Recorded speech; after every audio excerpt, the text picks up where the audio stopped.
Good morning. Welcome back to another installment of All Access Garage. My name is Josh Hankin. It is a breezy 35 degrees here in Austin, Texas, especially here on the hilltop at St. Edward's University. Today I am happily going to give you guys someone that I personally just barely heard of, but an amazing band nonetheless. A very great person, Daniel Cross from Birthmarks. How are you doing? Hi, nice. How you doing? You good? I'm doing well, man. It's a little chilly for my liking out here, but you know what? Got to roll with the punches, right? Yeah, no, definitely. And how's the Yes, weather with you guys? it's crazy. It's like for the first time, it's the worst storm in like 40 years at the moment. So we're all having to stay inside, and the roof just got ripped off the O2 Arena, which is like the big arena in London. But apparently it's passing now. So, but it's the first time we've had like a red weather warning in London for like 40 years or something ridiculous. So it's pretty extreme. That Weirdly is today. that is crazy, man. Holy cow! Yeah, no, yeah, I think like I mentioned to you before we started, the whole idea with the whole winter storm just barely passed, and it was just extremely brutal. So I'm pretty sure you guys have it just as worse as we do. But here in Texas, we're so unprepared at all for anything regarding winters or anything like that. Usually, it's a huge mess when a cold front comes in. But It's the same in London actually. Like anytime it snows, the whole city just shuts down. It's quite funny. I was always saying like if there was going to be a terrorist attack, just invent like a snow machine and just bring the whole economy to a halt. That'd be like passively way of doing it. And what's the temperature out there for you guys?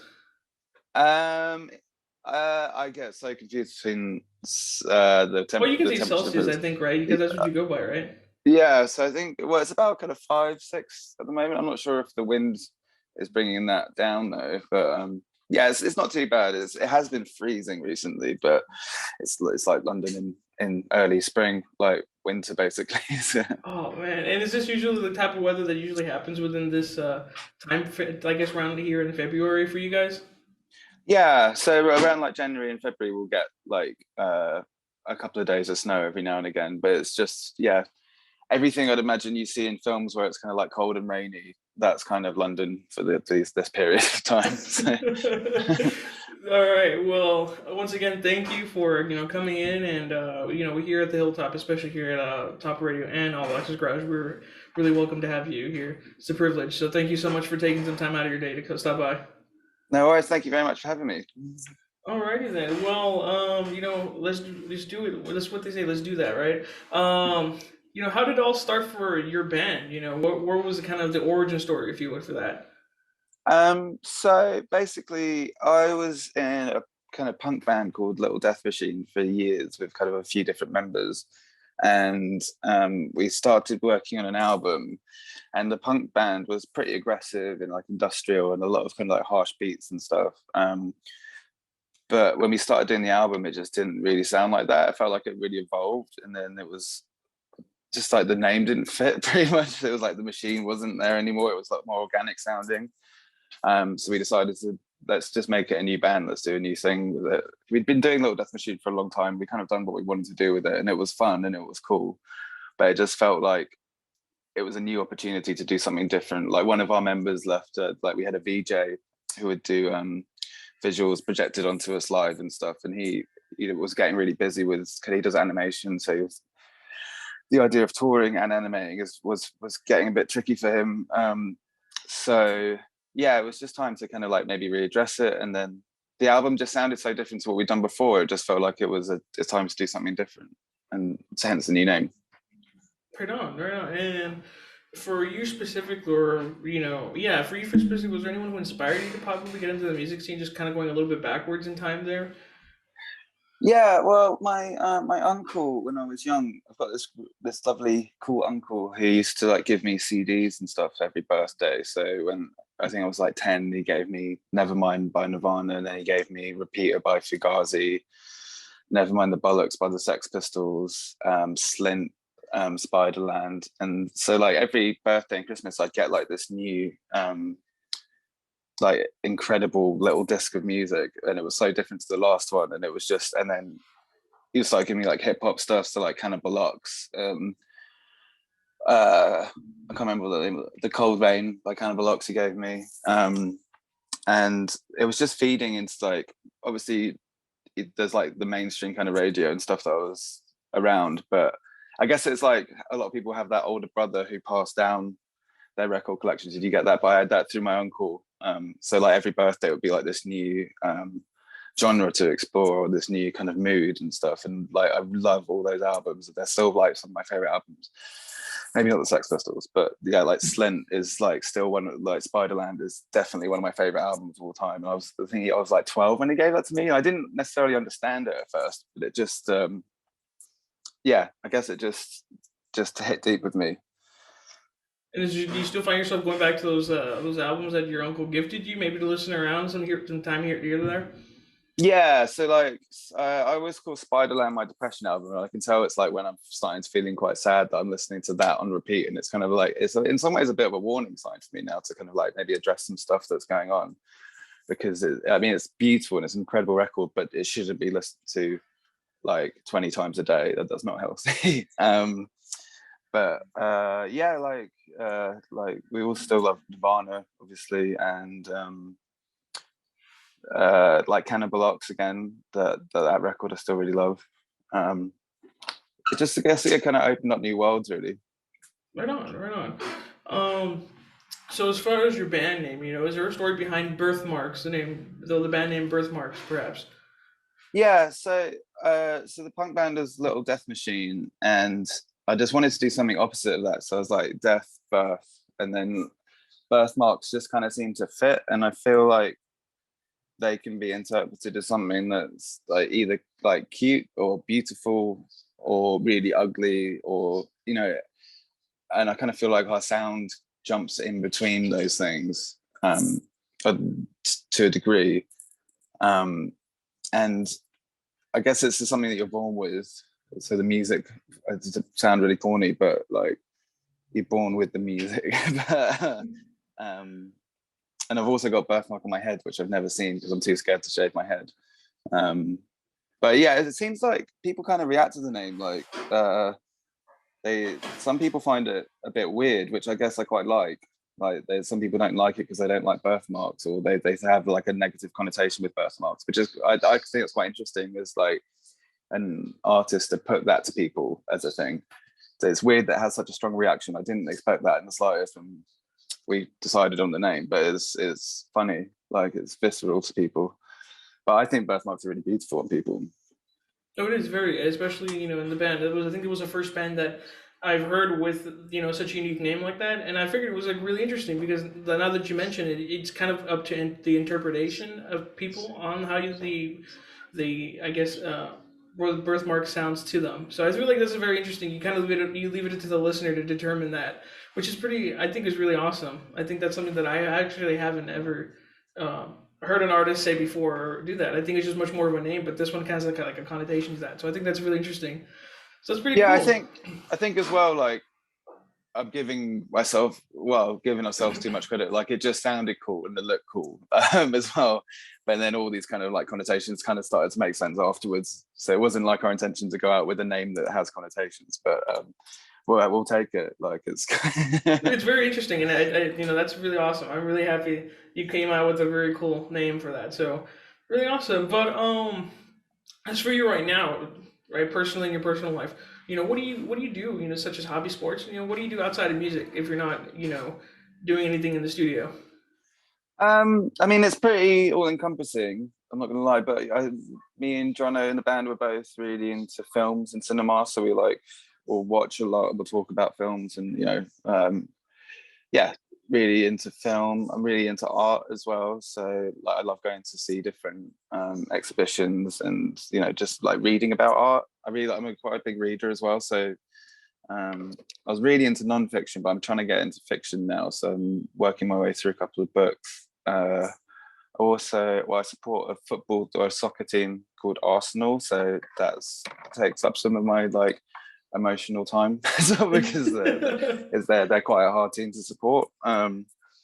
Yeah, that's good. The music is for better or for worse, like all encompassing, really. Right I'd on. say. Yeah. Sports teams are typically always like that. They're hard to love, especially when they're not doing too hot. I think that's something I can It's relate to on that for sure. it's so stressful. What sports are you into? I'm more into you know, kind of growing up, I really hated sports. I know it wasn't until my mom and dad, I did something bad at the house. I think I was back talking to my parents when I was like 9 years old or something, Uh-huh. and my dad's like, "If you stay with me, I'm gonna make you do work outside." And my mom's like, "Well, if you come with me, you can go watch a football game, American football." So I was like, "Yeah." So I went with my mom, and you know, you know, since then I've really loved American football. My favorite sport though is hockey, and I currently my team right now is the Pittsburgh Penguins. I don't know if you know who they are. Yeah, yeah, I Um, love playing. Well, I used to love playing like NFL on PlayStation when I was younger.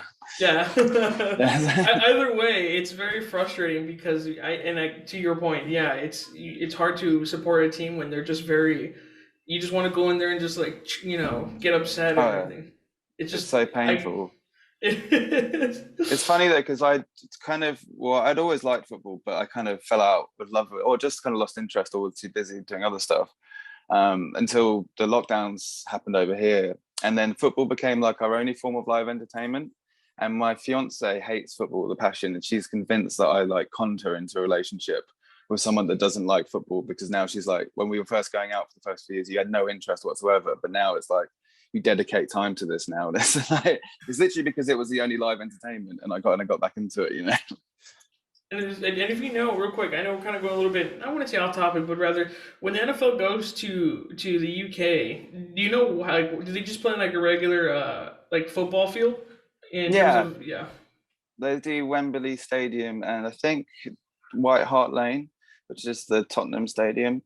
But it's weird because I'm not super into American football, but it is huge here when it happens. Like you just see wow, everyone wearing like the jerseys, and all the tubes get like rammed with people going to the games and stuff, and it feels like there's a bit of a fever about it. It's cool. that's awesome. That's awesome. Well, you know, that's really cool that you somehow I guess American football is getting all the way to you guys, and it's just as exciting over there as it is over here. So, Mm. but by the way, did you end up watching the Super Bowl? It just happened this I think this past Sunday. I watched the halftime show. Yeah, I didn't watch the game. I don't even know who was playing. I'm afraid. So to say the halftime show was really cool though. Like Kendrick was my standout. I know people have been like I don't know. It was awesome. It was really fun. It was Right cool. on. Like you guys do that halftime entertainment thing so well, Yeah, and that no, didn't I disappoint.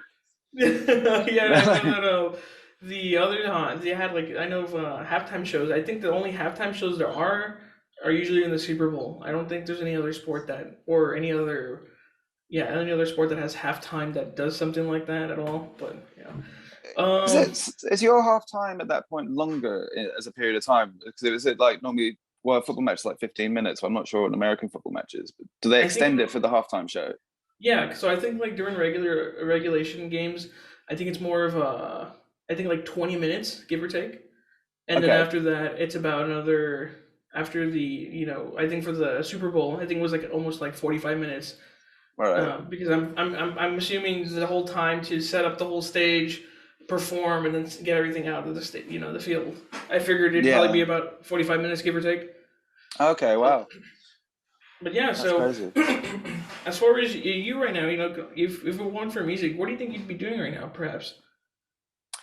I don't know actually. I think I'd really like to do well. It's something I'd like to maybe explore later in life. Kind of like counseling or kind of therapy. Because I've had periods of counseling and therapy in my life, and I really appreciate it.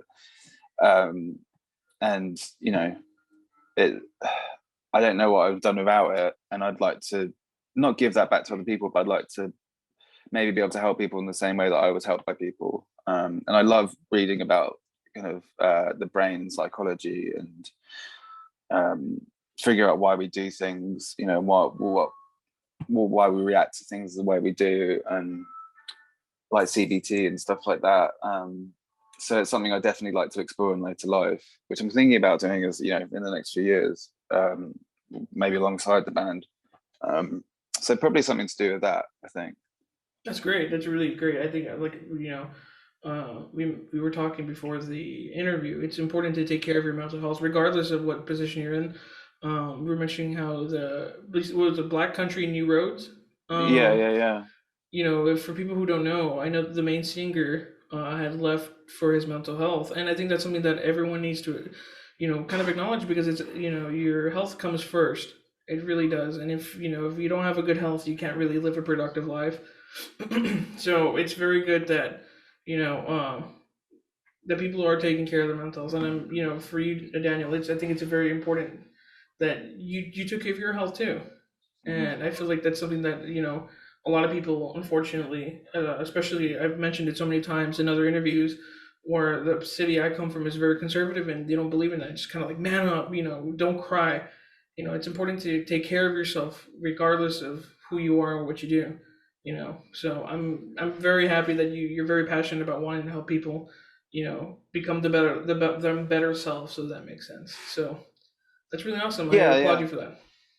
Thank you very much. Thank you. Yeah, it's this is something I kind of like hold quite dear to my heart and stuff.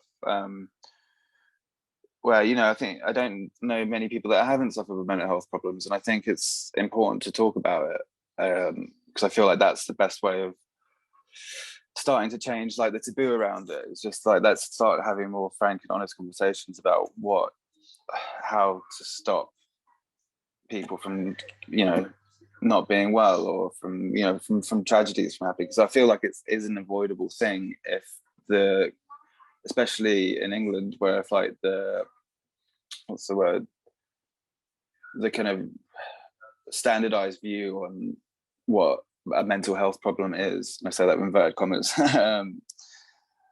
that if we can start to change that and start to have a more open conversation, I feel like people are just going to be so much better off, and people can be more open and honest about it. And I feel like it's just an important thing to talk about. No, definitely, and I mean, kind of back to, again, kind of the days back in my ENT days where I was a paramedic. The idea was all the time, you see a lot of terrible stuff. You experience a lot of crazy, outcomes to a lot of certain cases, and I know some guys just go ahead and don't talk about it. They feel like it's Mm. not important, and kind of going back to what you mentioned, it's best to always talk about something if it's bothering you. I think one thing that my instructor had told me, and maybe you will agree with it, is don't let a snowball become an avalanche. Stop it where Mm. you can right now, and it's just you're not alone. That's just the general thing about all this stuff, is that you're not alone, and people always will help you if you just ask.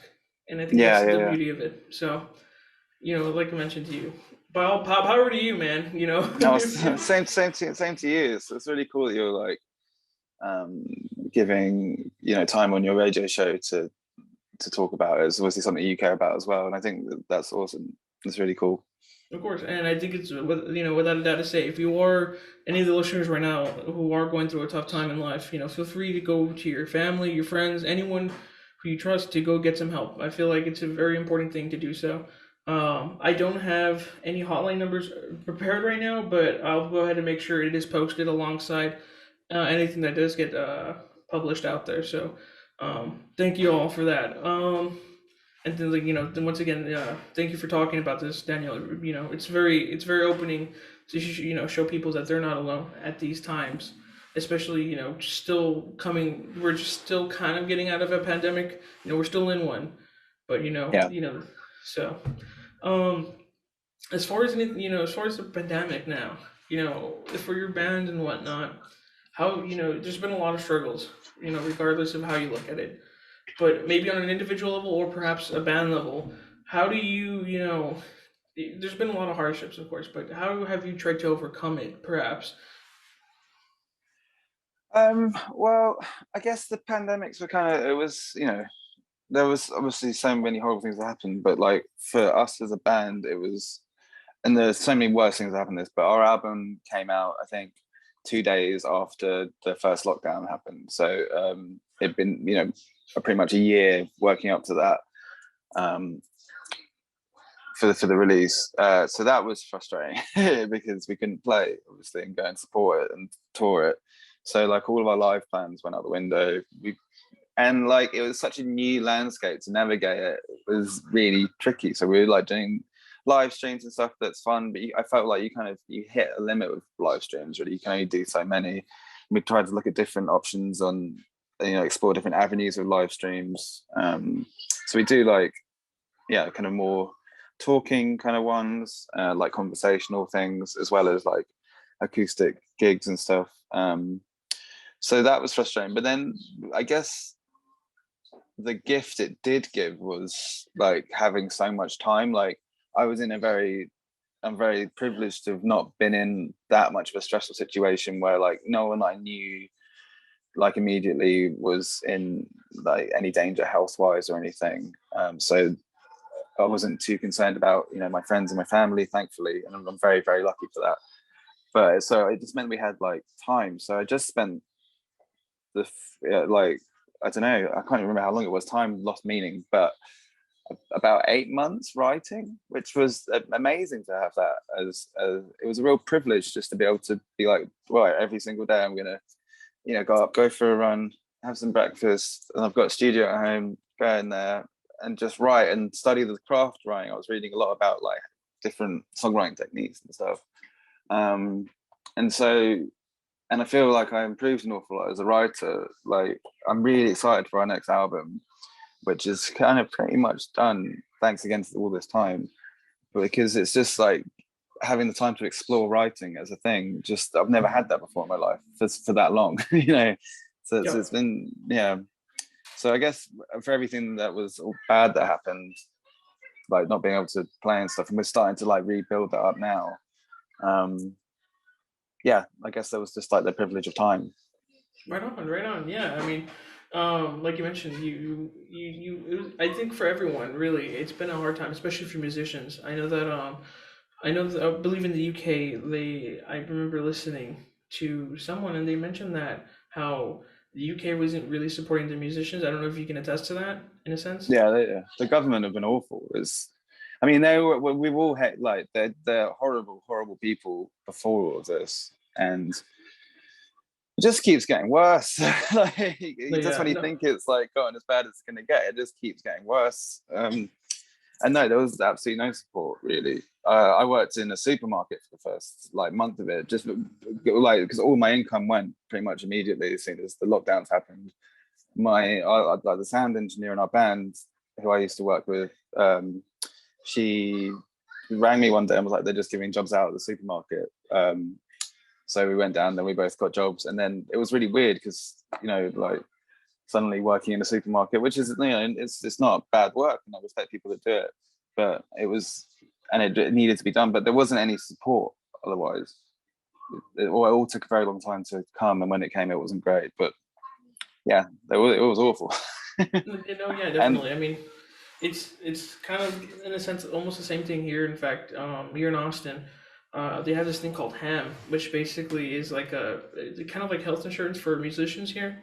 But this is a nonprofit, so just go off of I believe donations and grants that are given. But either way, it's the idea of just still having HAM here in Austin is kind of a sad thing because it's like musicians like yourself shouldn't be going through this thing when you guys make art for people to listen to and to consume every day.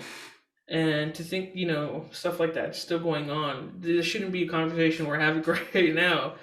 And no, and I guess like, you know, the income from music for me has always been sporadic, and I've like, it's been very few times when I've like been able to live off it and like not comfortably. So I've always had other jobs and stuff, which is cool, and I'm not afraid to work. I like working, but it was stuff like the music venues and the infrastructure around music when that started to kind of crumble, and like people had to fight so hard. There's a thing here called like the Music Venue Trust, which were like absolute saviors throughout the pandemic and trying to, you know, keep venues open. And because if that infrastructure goes, especially added in Brexit over here, so you can't tour Europe easily anymore, it's kind of a bit of a time bomb, and people having to be so strong and be so resourceful and so clever to keep the actual grassroots kind of independent music scene alive as it is, without a pandemic.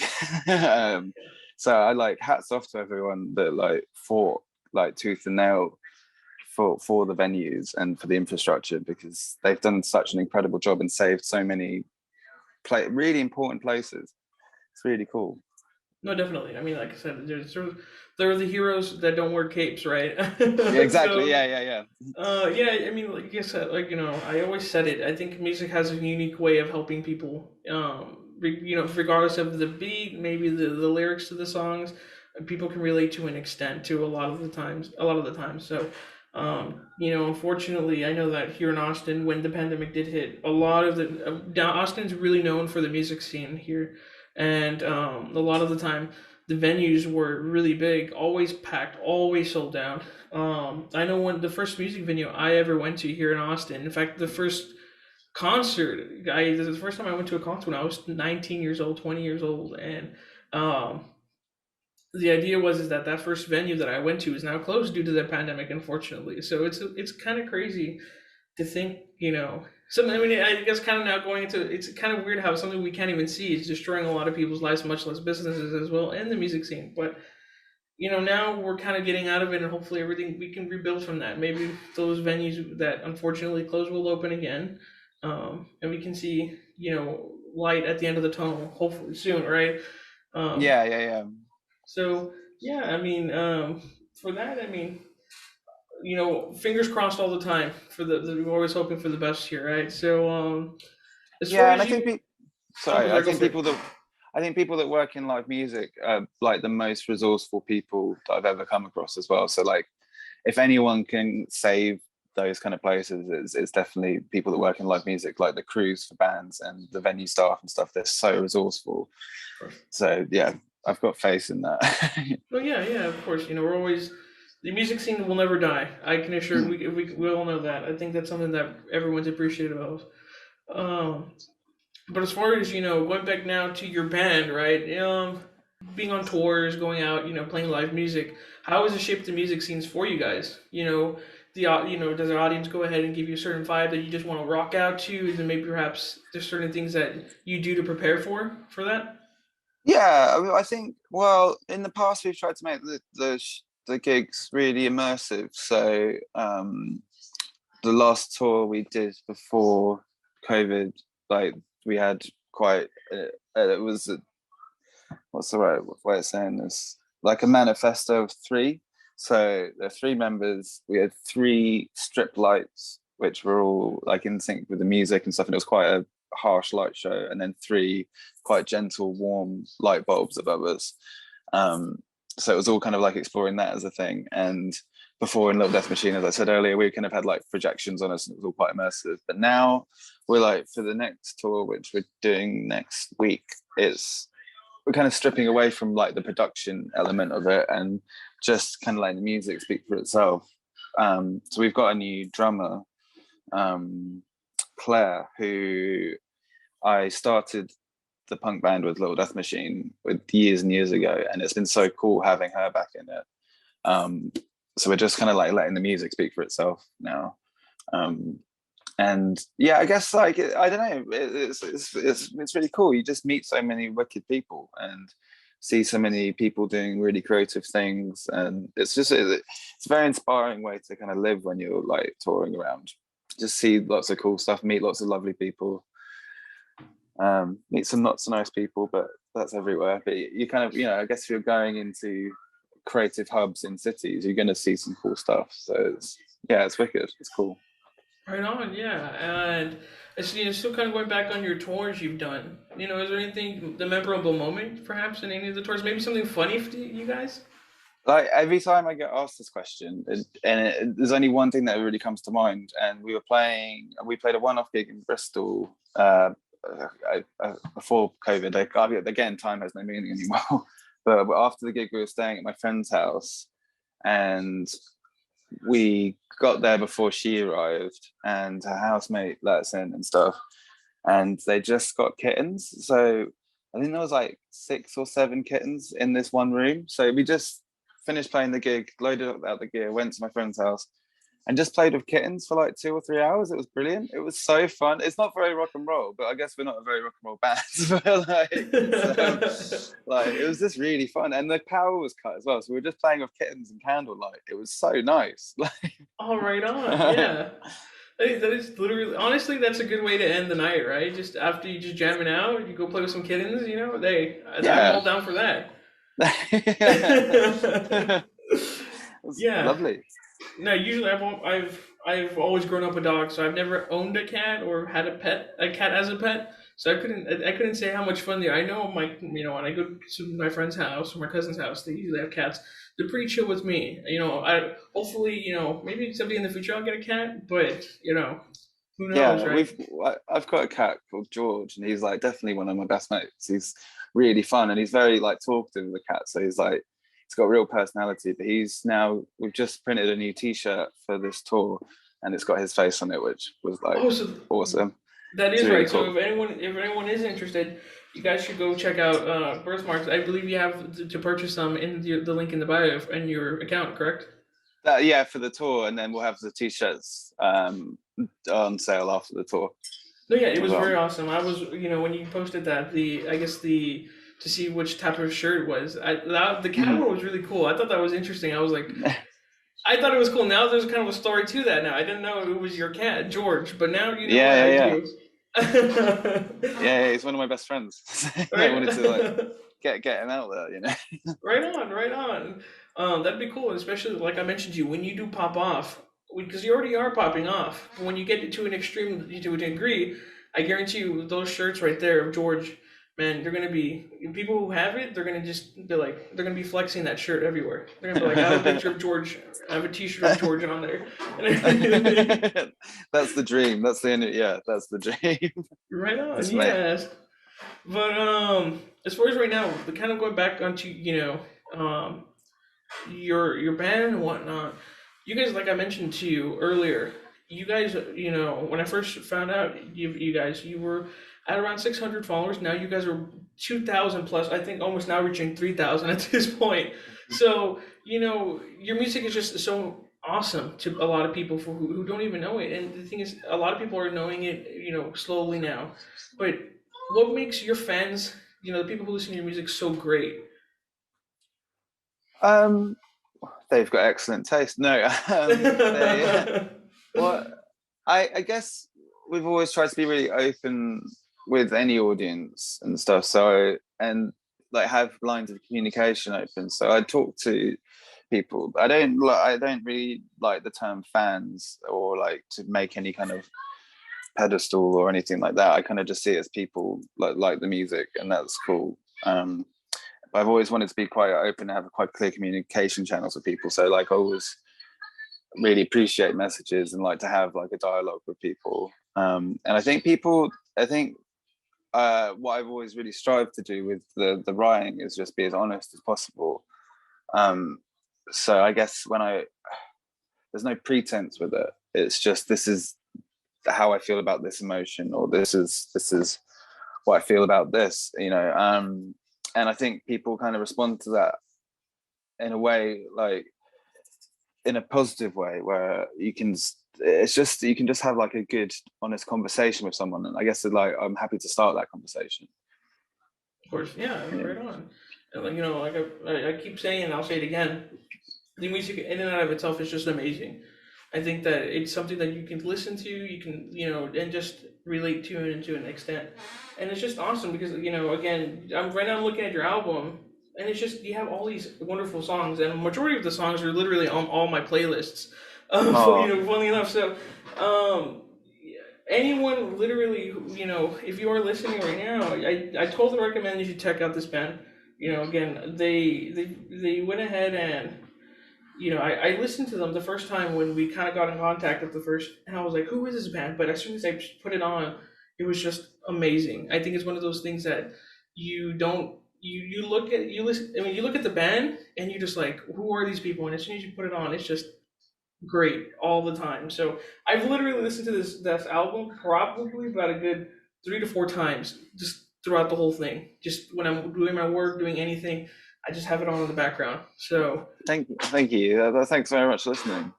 yeah, so um, as far as your music for your band, how does a song come into existence? Is there certain themes you try to follow when you are doing this? Yeah, well, so kind of as it stands, like we're all exploring different things at the moment with writing and stuff, but especially for that last album, so I start all the songs. So typically I'll have like an idea, like a rough idea about, I don't know, I'm either feeling something, or I have like some ideas about what what I have been feeling, or like certain themes I'd want to explore. So the album is basically coming out of depression. So a lot of those songs were either written in a state of depression, or looking back on how the depression was affecting me at that time, really. Um, and I think it was an extremely cathartic thing to write, but it's just kind of like trying to get down to like the grit of what that emotion is and put it into a song, really, and to bookend it around like the themes.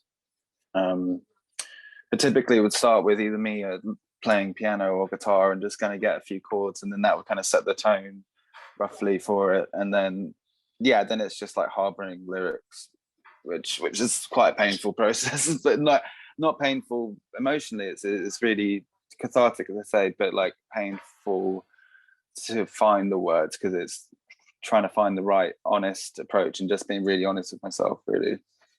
Yeah, of course, definitely. And again, I know we keep going back to it, but again, it's important. Like you mentioned, the whole mental health thing. It's very important that you are taking care. And like you mentioned, your lyrics are very about you're being open, you're being vulnerable to a lot of people, and I think that's very interesting and very brave of you because a lot of people aren't on certain things, but it's okay not to. But Mm. applaud to you. I think, like I mentioned, it's a very beautiful album, regardless at all. It's extremely beautiful. You allow yourself to be there and to show yourself, and I think that's, like I mentioned to you, it's a very beautiful thing. So, again, thank you on that end for that. But time to get to the real most important part, right? Talking about your songs. What are your? Do you have certain favorite ones that you've made, perhaps? Anything if you had to like, make your top three songs you've made. Oh, um, that's really tricky. I'm just excited about the new ones at the moment, but obviously no one's heard them. Uh, I really like "How Do You Rule Me," which is the opening track on the album, because that felt like the right kind of production wise. It was the mood I was really trying to capture, like a bit of like hip hop and a bit of trip hop and kind of like Slint-esque guitar, so that one. Wax I like a lot, because I don't know why I like that one. I like the smallness of it. I like that it's quite intimate. And oh, this is really horrible. uh Probably Charcoal or One Pulse, I think, which is the closing track on the album. No, definitely, yeah. I think the one I've been listening to over and over again was "How Do You Rule Me." I think that was a very interesting one too. It's very nice. Again, that one was really. I think that was the first song I actually listened to when I first heard of your band, and it was really awesome. So, like I said, to all that, it was amazing. But as far as right now, you individually in the personal level, what are you listening to right now? Is there any artists perhaps you're listening to that can you name a few albums you just listened to, or perhaps that inspires you when you're writing songs? Yeah. At the moment, as we touched on it, I really like the new Black Country New Road album a lot. Listening to Jid a lot, the rapper. He's been really, having a bit of a deeper dive into him. The new James Blake record I really loved. Having a bit of a look around LCD Sound System as well, like, because I was really into them and then just kind of forgot about them for a little bit. So like getting back more into that kind of vibe. Writing wise, I try and listen to a lot of music. It's hard to find the time, but just trying to listen to stuff that I wouldn't typically listen to. So like listening to a lot of classical music, or to, don't know, like grime, or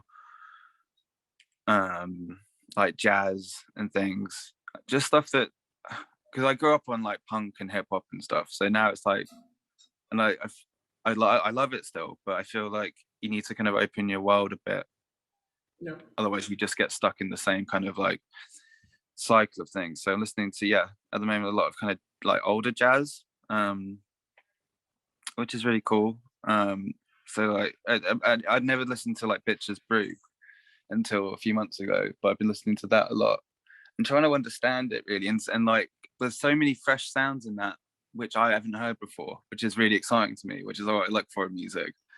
So that's really inspiring. Where it's just trying to like finding these new sounds, like electronic music's brilliant for that. I've been really into was it Burial recently, and again that's something that kind of passed me by when it happened. But like that first Burial album is an absolute masterpiece, and I'm listening to it at least like 3 or 4 times a week at the moment. Um, it's like kind of early dubstep, really, but like not the throbbing bass dubstep. It's like really moody and atmospheric. It's beautiful, beautiful piece of work. So I'm finding that very inspiring and like looking for different kind of production ideas really for the next record, which I'm kind of getting there with it. It's going to be cool. And as far as I guess albums that you listen to, do you collect vinyl perhaps? Yeah, I do. Yeah, yeah, Yeah, yeah. it's a hobby of mine that unfortunately is a very expensive hobby. I know that there's a record store here in Austin called Waterloo Records, and you literally find me there almost all the time. I'm usually there about 2 3 hours at times, and Mm-hmm. just browsing music. The way I do it, I don't know, perhaps maybe it's different for you, but I usually put on my earphones, and if I see a record, something I haven't heard of, I just go on Spotify or whatever streaming service I have and just jam out to it to see if I like it. Um, That's that's a brilliant idea. I'm going to do that. no, yeah, That's it's really awesome because the thing is that like when I go out, and I'm always looking at the same like, oh well, what about this band do I have? And his music is just kind of not getting necessarily boring, but it's more that it's like I've heard of this, I don't kind of want it on album on vinyl, sorry. So I go ahead and I'll usually just put on my earphones and just if I see something I know you shouldn't be judging a book by its cover, but I'm guilty. I'm guilty as charged. But usually I go there and I go ahead and I just jam out. I'm like, and that's what's so awesome about I guess vinyl collecting and just listening to music is because you can connect to a lot of songs by just simply playing the music, mhm. and seeing that right there. That's what I do, and I recommend you should do it too. I mean, if you ever have the opportunity to go out and do that, just get a good pair of earphones, go to the record store and just see something you like and just start playing it on any streaming service. I promise you it's a very dangerous hobby because you will end up leaving with like 4 vinyl records or something like that. Yeah, So yeah. but it's really fun to do. How many vinyls do you have in your collection if you don't mind me asking?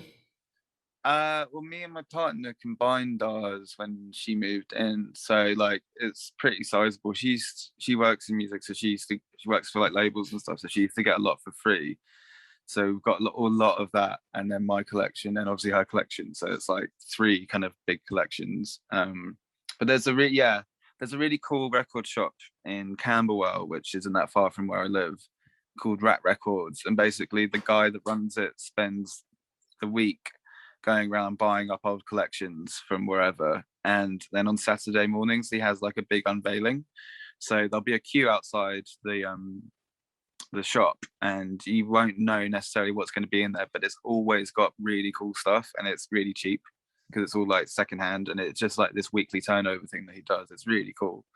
So yeah, but I'm definitely going to steal your headphone trick next time I go to one of like their unveilings, because that again I don't know what a lot of it is, but yeah, and it's always so busy you can't go and ask them to put something on. That's a great idea. I'm No, definitely yeah, stealing that.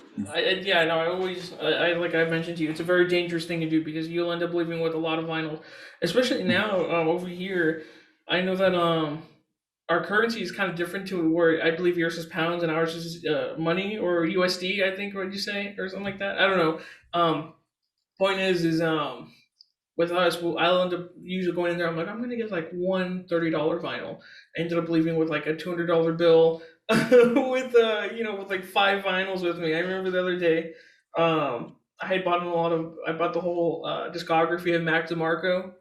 Um, Oh wow, yeah, I nice. bought his whole discography. It's cool. Funny enough, all of them were there, fortunately. But I got that, and I don't know if you know this other band. I've actually been getting into. It's kind of I've been doing a little bit of an analysis on them. You should actually check it out.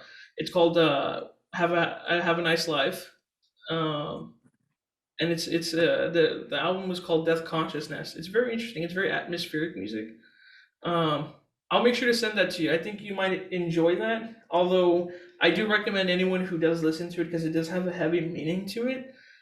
Just kind of be in a good headspace. Not that it, it deals with a lot of, especially like the booklet it comes with. Because when I bought my vinyl, it came with a little booklet, and it had a historian talking about some medieval times or something like that. But the whole meaning of the album is extremely deep, Uh-huh. which is very interesting.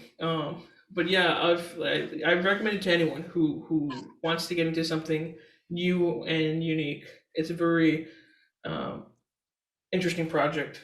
But kind of going back to the Birthmarks band, um, I know you mentioned there were some projects you're doing. So I don't know if you're going to want to tease us or not with those projects. Can you? Is there? What are you doing so far? When is it? Should we expect a date soon, later, or? No, no, it's not quite there yet. So I'm still writing it. I reckon I'm about three-quarters of the way through. Like the end's definitely in sight with the writing process. So yeah, I've been writing songs, and me and John have been working on them. We started to send them to Claire. And so Jono is the other member in the band, and Claire's our drummer, or is the other member of the band. So I'm wording that weirdly. Um, yeah, so we're in kind of that process now where it's starting to like, it's not just raw songs anymore. It's starting to look at kind of the demoing and the production of them. But they're sounding like, I'm really happy with the direction it's taking. It's going like quite gritty, and I've got yeah, I want it to sound like how like the Fugees record sounded and stuff, like kind of dark and pretty, really. And then yeah, so we're hoping to have that done in the next month or so, like writing wise, yeah, maybe a little bit longer, and then look to record it pretty soon after that. I really want to crack on with this and get it while it's hot and exciting, to try and just get it out as soon as possible, really. But yeah, I'd like to have it out before the end of the year. I just don't know practically if that's going to be able to happen. But that's my dream. It's in the hopes, right? Finger, like I always mention, fingers crossed all the time. I think that's something that's very, I know that last week when I was talking to another artist, they usually say artists it takes a lot of time to produce an album, all the Mm. time. And to your claim, yeah, it does seem also too on your end where, but you are handling with care. You're making sure it's something that lives up to your expectations too. So I think that's something very important too when making that. I feel like a good thing that I've learned is that um, you should make something that's good for you that you like and perhaps other people will enjoy. I think that's something that I think is kind of also true to an extent because you can't just be making, I guess, music that you don't like, and then Yeah, it's not gonna want to encourage you to do something. You got to do something that's to you and personally to you. And I feel like, again, I keep mentioning it, but your other album, your past one that you made, it was just it's like that. Going to your point, you talk about yourself and your struggles, and it's interesting because it's like that's your story, that's you as a person, and I think that's what's beautiful about it because it's an opening. You're looking into the life of someone, with their struggles, but it's such a beautiful project. So oh, thank you. I am very interested in the next one for sure, and eagerly waiting. So here, like I said, I'm here at Top Radio. We'll make sure that our album gets out there for sure. I can promise you that around Thank other you. people in Austin for sure. Thank you So very much. just kind of look at the things that you've done now, then and now. If you could look back at your younger self, what advice would you give yourself? Um, what did I tell myself? Just that that things change, like not always for the better. Oh no, not when things don't seem like they're going to be changing for the better. It's just you need to kind of shift your perspective, and like things do get better, I suppose. And I'd probably tell myself to play more piano because I really wish I was better at the piano, and I really regret not.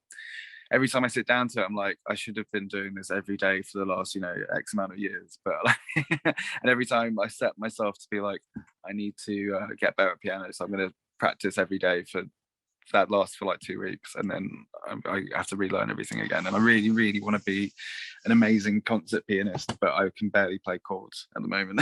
Well, I can do like, yeah. So yeah, play piano is what I tell myself, and look after yourself. Right on. Well, once again, Daniel, thanks you for coming in. We like again here at St. Edward's University, especially here on the Top Radio and All Access Garage, we do thank you for just stopping by. Giving we have the privilege enough to have you and just have fun, talk about music, the things we all love here. If you guys are interested, you guys can look them up on Instagram. Yeah, I know you have an Instagram. It's Birthmarks Sounds. You can go to I just Linktree. I'm sorry. just birthmarks sound, so it's like, yeah, singular. So but it's two s's in the middle, no s at the end. All right. Well, there you go. If you guys want to go, yeah, you can totally check them out. I believe you're on all streaming platforms, correct? That's right. Yeah, yeah, yeah. Yeah, so they're all on streaming platforms. You guys can enjoy their music. Like I said, I've enjoyed it. I'm pretty sure everyone else who will listen is going to enjoy it for sure. Do you have anything you want to plug in? Anything you want to say? Shout outs to anyone? Shout out to George. I think Um, that's the most important, the first one here, right? yeah, yeah. Big shout. I don't know where he is.